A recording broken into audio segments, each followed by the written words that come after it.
And actually, now that I'm thinking about that, stay tuned to the end of this episode, and I'm gonna give away something pretty epic. Okay, hold on, we got another one here.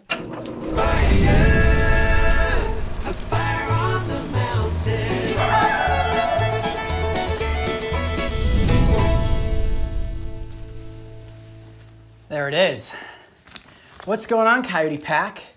Coyote Peterson here, and this is something completely new.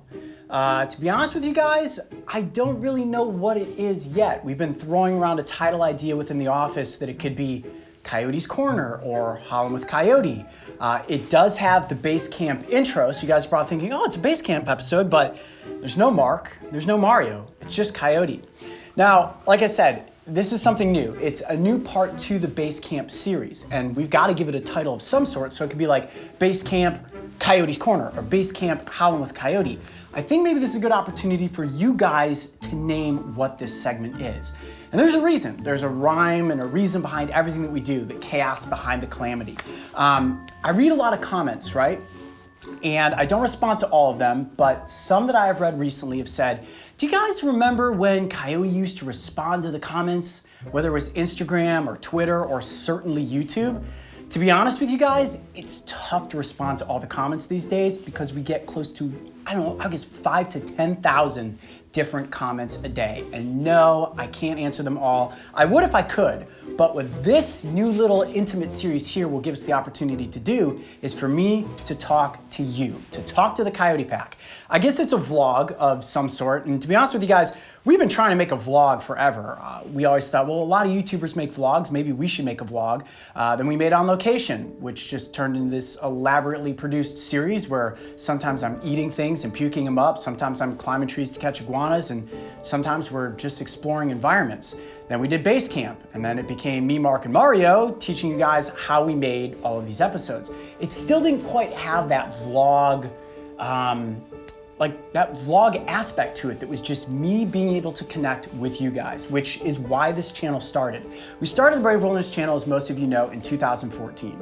And the idea was to bring animals and adventure to people around the world, which at this point, I'm proud to say we have successfully done and incredibly well. I think we're just at about 11 million subscribers when this is airing and approaching 2 billion views. Like, how crazy is that? So we're literally changing the world every single day by reaching people with animals and adventure. So that's awesome. And it still doesn't exactly connect me with you guys on an intimate setting. So this isn't gonna be for everybody, just so you guys know. And most of the time, these little tidbits will come out on Sundays.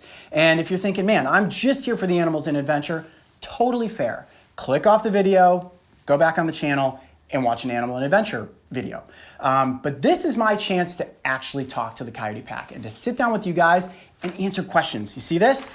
That's 2 pages of questions. Now, I'm not gonna answer all of them. I've highlighted a couple of them on here that I thought were funny or made a lot of sense or just things that are you guys' thoughts. Occasionally, I will also feature some of your artwork, which you guys have been sending so much of it, it's crazy. I actually have my daughter, Pup, in the other room right now, opening up fan mail on her summer vacation so that she can say to me, hey, this one's really good, let's feature this art, et cetera, et cetera, et cetera. But like we said in a previous Base Camp episode, the post office called and said, you guys gotta kind of do something else about the fan mail. But we're not gonna listen to them, keep sending that fan mail.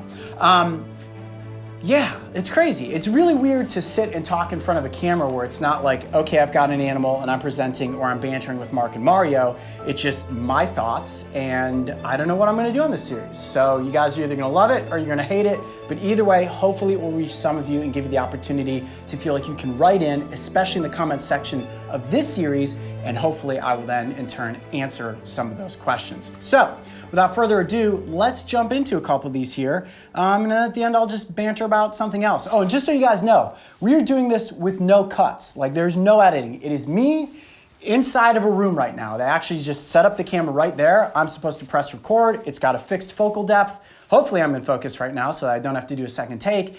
And I'm just gonna talk. And you're either gonna listen to me talk or you're gonna say, this is ridiculous. We only want the animals, Coyote, go ramble by yourself in the corner. See, it keeps coming back to like Coyote's Corner. And see all this stuff back here in the background of the set, those are actually all my books. Maybe at some point we'll pull some of those books off the shelf and I'll read you chapters. No, just kidding, we're not gonna do that. Okay, let's get into some questions. Now, I've got a bunch of them here This is the generalized questions. Okay, this is a good one because this one has some science to it. This comes from Alexia Toro. And Alexia asks, Mr. Peterson, ooh, that's formal. Actually, you can just call me Coyote. Now, your question is, when a venomous snake bites its food, what happens when the venom gets inside of the snake? Like, let's say if it bites a rat and the rat gets poisoned. No, it's not poison. The rat would then get venom, and the leftover venom gets inside of the snake. Let me know if you respond. Well, Alexia, this is me responding. Now, snakes, as we know, bite their prey with fangs, right? Especially venomous snakes. Those fangs are nothing more than modified teeth. And they're like hypodermic needles, right? They fold out, bite the prey, inject the venom. Now, when that venom goes into the prey, it can do a multitude of different things depending on the toxicity and what type of venom it is. But when it comes to the snake then eating that prey item and bringing the venom back into its body, it does absolutely nothing to the snake. In fact, let's say a water moccasin or a Western Diamondback rattlesnake decided, you know what? I'm kind of having a bad day. I'm gonna wake myself up a little bit, and decides to spin around in a circle and bite itself in the tail. You know what happens? Absolutely nothing, because the snake's venom is nothing more than modified saliva. So the snake already has it as part of its body, made up from peptides and proteins and some other stuff that makes it toxic. And at the end of the day, the snake venom does no harm to that actual snake. Now, if a water moccasin bites a rattlesnake, I don't know what happens. There may be an effect there. I know that certain venomous snakes can bite non-venomous snakes and have it take effect. Mario? See, this is where I would ask Mario that question. He would have the answer, but he's out of the office today, so maybe we'll answer that question to that question on another session. Okay, but to answer directly, no, snakes do not have any negative effect from their own venom.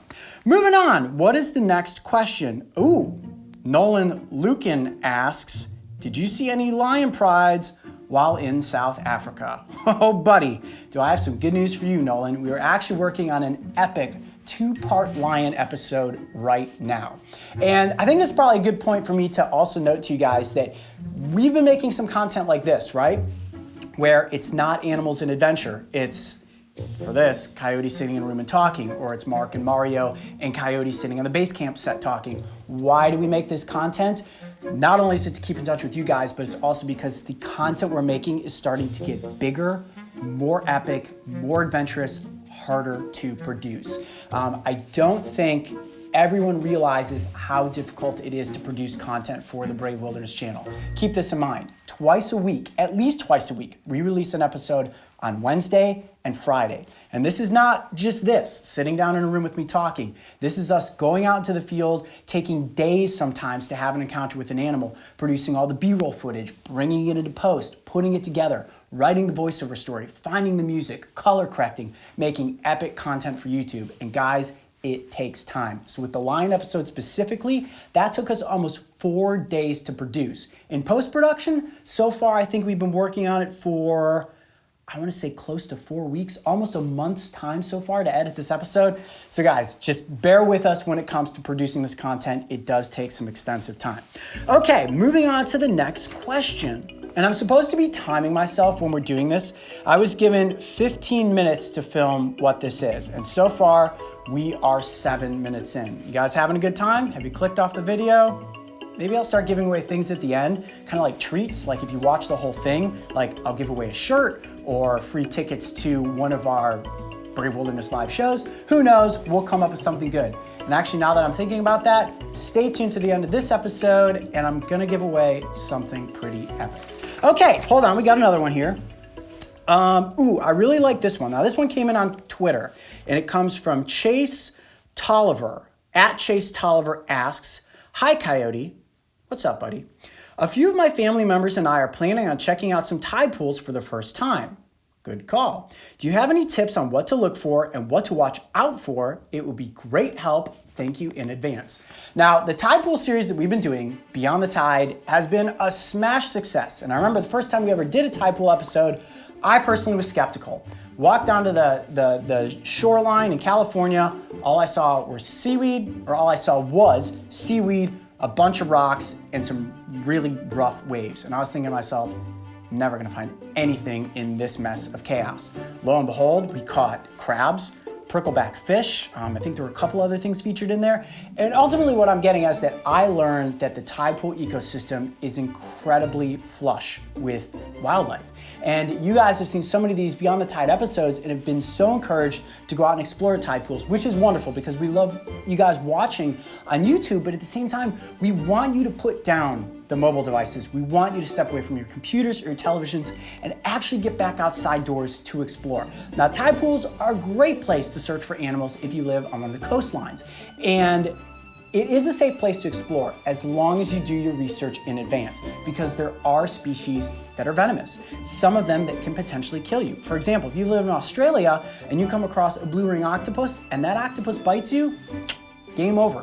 Gotta be super careful with some of these creatures. Now, things like crabs, non-venomous, but if you pick one up and it pinches you, it's not a good day. I know you guys have seen me pinched by crabs before, and it hurts. And I've got like adult-sized fingers, so if you're a little kid and a crab latches onto your finger, whew, trust me, it's pretty bad.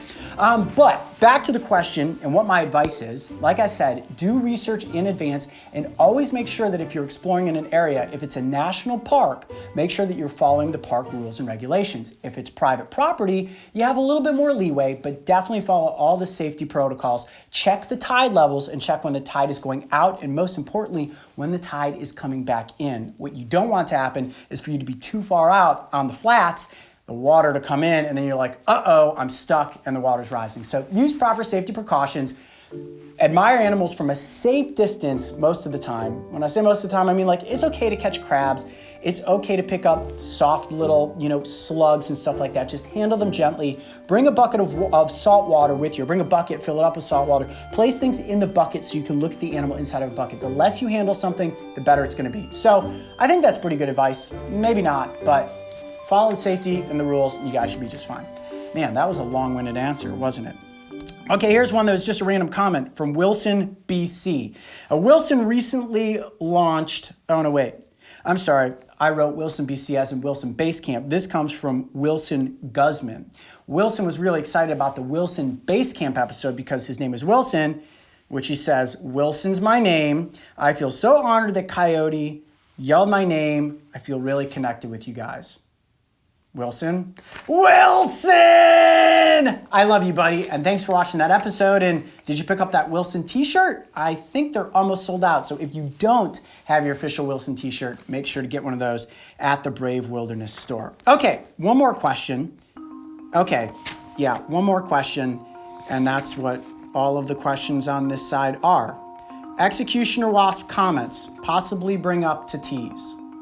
Guys, you must comment about the Executioner Wasp in every single episode over 1,000 times, which is awesome. It means that you guys are waiting in anticipation for this episode to come out. You guys want to know if we filmed it? Yes, we filmed it. We actually filmed it last summer.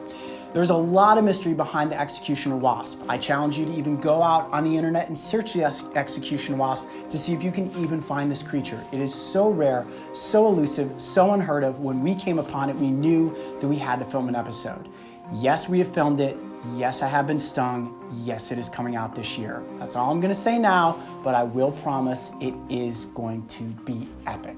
Now, getting to the end of this, because I'm about 3 minutes away from my 15 minutes being up, I hope you guys enjoyed this more intimate moment. I guess what's going to be a series of moments behind the scenes with me. As you can tell, even my normal demeanor is a little different. I'm not in presentation mode. That's check out this animal. Let's get super excited about it. I want us to be able to have the opportunity to talk with each other. Even though it's just me talking to the camera, hopefully you guys are writing in the comment section below with all sorts of really in-depth questions. You can write me something that's super elaborate. And if it's a really great thought or really great comment, I'm gonna dissect it, I'm gonna dive in, I'm gonna try to make sure that we answer as many of these as we possibly can. And I know about 5 minutes ago, maybe 6 minutes ago, I said, you know what? Let's give away something epic if you made it to the end of this video.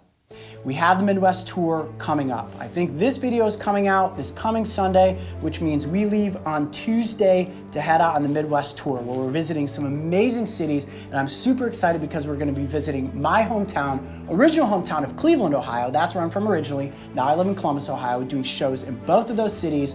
So let's give away a set of 4 VIP tickets to one of the upcoming Brave Wilderness shows. Write in the comments section below, tell us why you think you deserve 4 VIP passes, and the producing team will find the best answer, select a winner, and you will get to go to the upcoming Midwest Tour show. Whew, that is a mouthful. All right, guys, well, thanks for bearing with us. Hopefully this new series takes off, and when we put them out, you guys enjoy them. Keep writing that comment section below, and remember, give me a suggestion for what we should call this specific segment of Base Camp. Is it Coyote's Corner? Is it Howlin' with Coyote? Is it Coyote, we just want more animal adventures, quit talking in front of the camera? Whatever it is, let me know. Thank you guys so much for watching. I'm Coyote Peterson. Be brave, stay wild. We'll see you on the next Base Camp adventure. Yes, I'm gonna do an outro at the end of every single one of these, just so you guys know. All right, that's it, turn off the camera. Hey Coyote Pack, what will this new series on Base Camp be titled? Don't forget to leave your title suggestions in the comment section below, and also tell us why you should win 4 VIP tickets to an upcoming Brave Wilderness live event. Good luck, everyone. And don't forget, subscribe so you can join me and the crew on our next big adventure.